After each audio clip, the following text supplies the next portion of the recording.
Hi, I'm Dr. Joe DeMarco, chiropractor and owner of OcraMed Health. We're going live right now. We're going to be talking about hamstrings today and hamstring injuries. Okay. Before we get into today's subject, I'd like to just make mention, don't forget May 25th, which is a Wednesday, from 8 a.m. to 8 p.m. Eastern Standard Time. We're live streaming all day on the channel because I'm going to be attempting to break the Guinness World Record for push-ups in both 8 and 12 hours. All the money, this is a fundraiser. All the money's going to Cape Ann Animal Aid, which is an awesome animal shelter in Gloucester, Massachusetts. And we're going to be live streaming it. The event's going to be, you can tune in, see how I'm doing, see how, if I'm surviving this 12 hours. You can make donations. And I hope you do. If you could, make a small donation to Cape Ann Animal Aid, that would be awesome. But don't forget to save that date, May 25th. Okay. All right. So today we're talking about hamstrings. And the reason we're talking about hamstrings is it's just one of those commonly injured muscle groups. So let's talk a little bit about the hamstring muscles, and let's talk a little bit about hamstring injuries and what we can do for them. So first off, hamstring muscles, there's three of them. All three of them cross the knee joint and attach below the knee. And so when you contract them, they flex the knee, and all three muscles actually all attach in the same same spot on the pelvis, called the ischial tuberosity. Now, what's the ischial tuberosity?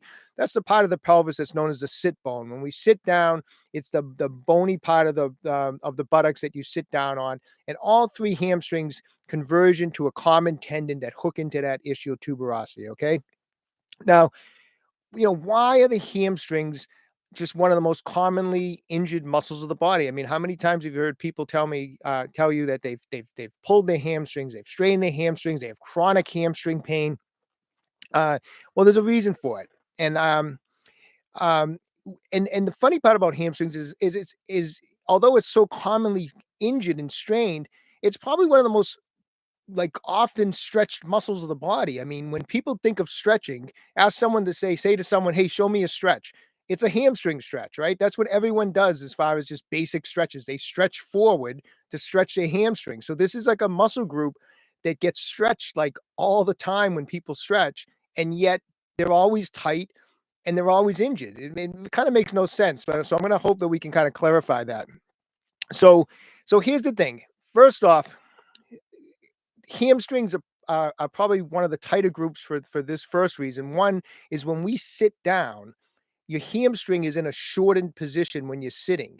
And I don't care whether you're someone who sits at your office like all day long, and then you go to the gym, or you could be someone that is a student. You're sitting in class all day long, and then after sitting in class from 8 in the morning to 2:30 in the afternoon, then you go to practice. So whether you're a worker, someone who works and they sit all day, or you're a student, you sit all day, sitting all day, 7, 8 hours, puts your hamstrings in this shortened, tight position. And if you leave a muscle in a shortened position for extended periods of time, the muscle gets short. It gets tight, it gets short, and over time, you're going to build up fascial adhesions, which is something that's really going to make the muscle tight and short. And that's one thing that goes against the hamstrings, is that we as individuals, we sit a lot, and those hamstrings are just kind of get tight because of that. All right. Um, the other thing that goes on with the hamstrings, why they're oftentimes injured and why they're tight, that has to do with what we call like agonist antagonist muscles. So we agonist antagonist muscles all through the body. In other words, we have the bicep that flexes the elbow this way, and the tricep extends it. So they have opposing muscle groups. Well, when it comes to the hamstrings, if you look at the pelvis, and if you thought of this as the pelvis here, your hamstrings are attached on the back end of the pelvis on that ischial tuberosity, and the opposing muscle group to the hamstrings is the hip flexors, which is attached more in the front of the pelvis. So a lot of people have really, really tight hip flexors, and it starts drawing that pelvis into an anterior shift. A lot of you have heard of like an anterior pelvic tilt, and the pelvis starts to go anterior. And as the pelvis goes anterior, because of tight hip flexors, those hamstrings get stretched. And what do? We feel those tight hamstrings. So we go, oh, let's stretch those hamstrings. And so we start stretching the hamstrings, and it makes them longer and longer. And as they get longer, the hip flexors can pull that pelvis even further into an anterior pelvic tilt. And it turns into this chronic feeling of these tight hamstrings. And And of course, so we just keep stretching. The hip flexors stay tight. Hamstrings keep getting stretched. So now between shortness in the hamstrings because of all the sitting, and then tightness in the hamstrings because that pelvis is going anterior because of tight hip flexors, we end up with hamstring injuries. Whether you're lifting in the gym or you're running down the playing field, you pull the hamstrings and we get injured. And it's a lot of times, unless you address the cause of the problem, you end up with chronic hamstring injuries. Usually, if you talk to people, usually someone that's pulled their hamstring and tells you about a hamstring injury, there's someone that's probably had hamstring injuries like 5, 6, 7 times or multiple times. It's like becomes a chronic problem because they're not actually addressing the cause. And so that's what let's talk a little bit about that today. Is when you're dealing with that chronic tightness in the hamstrings, when you're dealing with those chronic injuries, what do we do? Well, I can tell you one thing you don't want to do is and I'm not saying this is 100% of the time, but a big part of the time, don't stretch those hamstrings anymore. You've already stretched them enough. They've been overstretched. What do we want to do? Couple things. One, we want to stretch those hip flexors. Those are the muscles that are kind of tilting that pelvis and pulling on those hamstrings. So we have to stretch the psoas. We have to stretch the rectus femoris, which is one of the quadricep muscles that cross the hip joint that flexes the hip. We want to stretch those muscles. We want to loosen those muscles up. As those muscles loosen up, it'll let the pelvis drop back in this direction and take some of the pressure off the hamstrings. To help that, as you stretch the hip flexors, strengthen the hamstrings, do hamstring exercises to strengthen them. That will also help pull the hamstrings get stronger. They will bring the pelvis back into a better position. So we're strengthening the hamstrings, we're stretching the hip flexors. And what I would want to do with the hamstrings is get in there and do some fascia release work. We don't want to stretch them, but we want to find some of the knots that are in those hamstring muscles, get in there with a spiky ball and try to get in there and break up the tightness in those adhesions, because those hamstrings, when they have adhesions, fascial adhesions in them, they're not going to move and be as elastic as they should be. When muscles are not elastic, they're going to tug on the tendon. So they're going to tug up on the high tendon, they're going to tug on the lower tendon. And so if you're dealing with like a high hamstring injury, that pain right underneath the buttocks, that tendon is inflamed, and chances are it's inflamed because those hamstring muscles have adhesions in them. They've become fibrous and they're tugging on the tendon. Okay. So that's the way we go about working with those hamstring, chronic hamstring injuries, chronic tight hamstring. So anyways, let me see if I can take some questions. I got a couple questions here. All right. Let's see. Peak Physique had a question. I was having spinal issues because of tight hamstrings, myofascia, and tight inner thigh adductors in the thigh, cervical spine. Uh, Actually, too. Haha, glad all right. Yeah. So Peak Physique, thanks for writing in.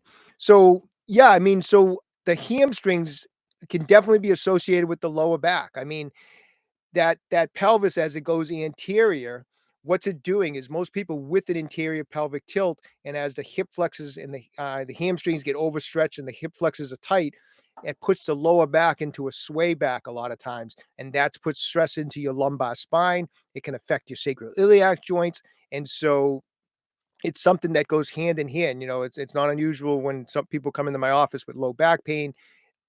The pelvis is, like I said, anterior, and there's more to it than just fixing the back. You have to look outside of, when you have an injury, you have to look at all the other areas. So someone, just because they have low back pain doesn't mean the problem is in the lumbar spine.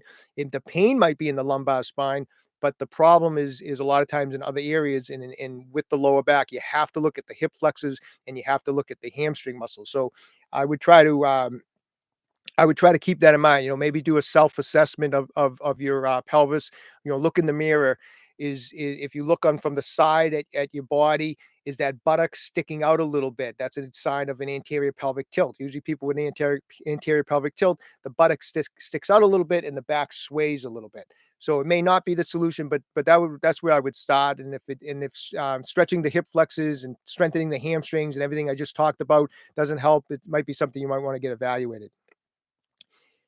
Tony Lawrence saying hi. How's my friend Tony? Tony, I got to show you my buddy.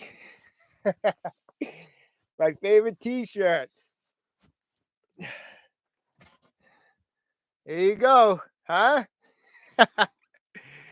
My friend Tony Lawrence from here it is, Muscle and Bone, New York City. Check him out on the web. Thanks for tuning in, Tony. All right. Peak physique, a little follow up. My left lower trap was too loose, which was causing that right cervical pain. Right trap was too tight, and the hamstrings made it worse. Yeah,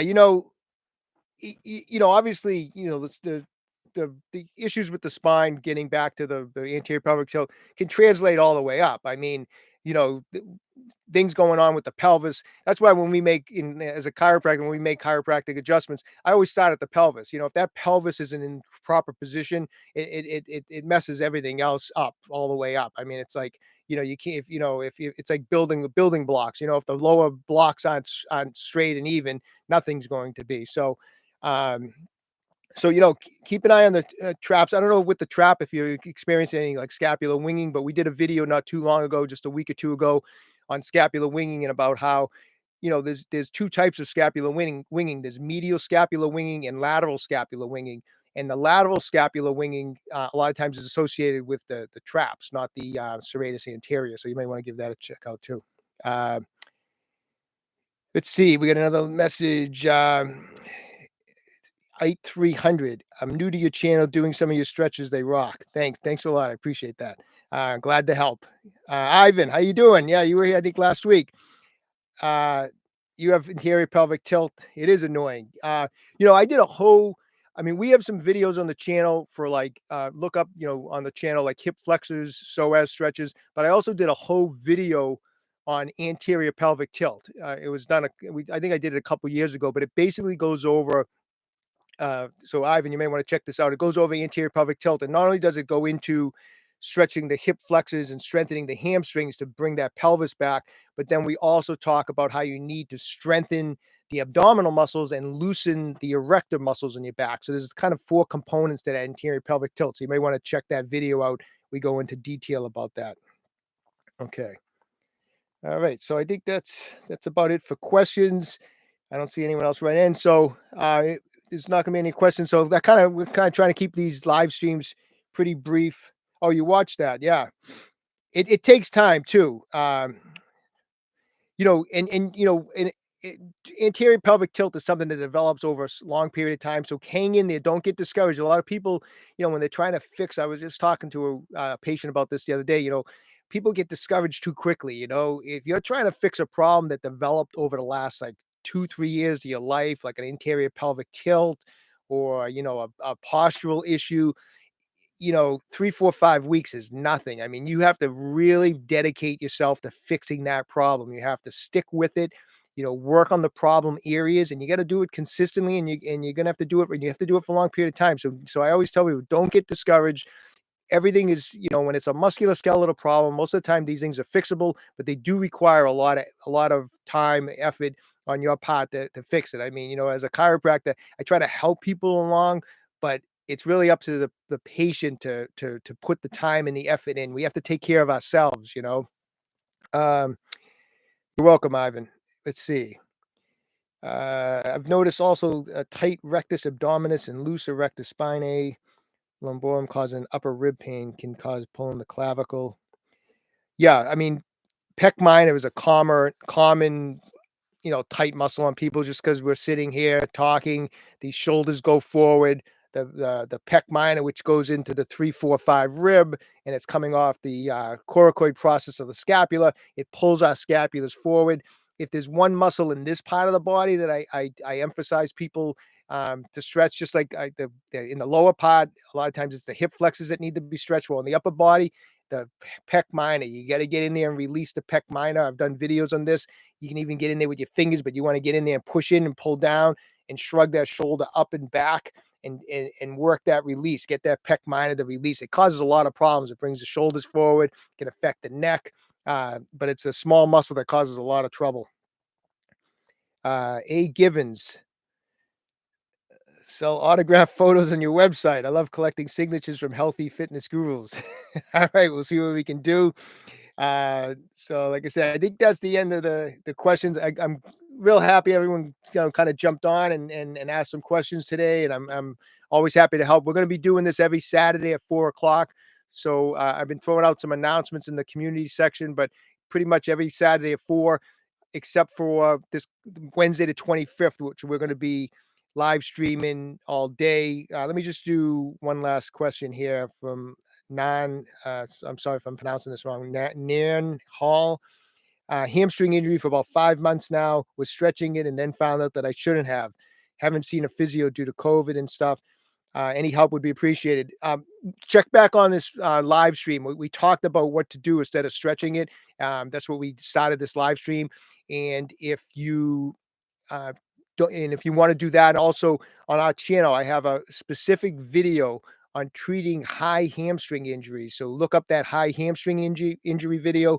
Also look up the videos we have on stretching your hip flexors. And there's another one on anterior pelvic tilt. So we got the information out there. Just check out the videos. It'll help you out a lot.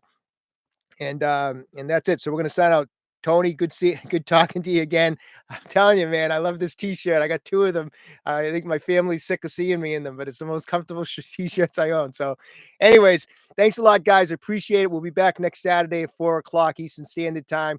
Dr. Joe signing out. Thank you.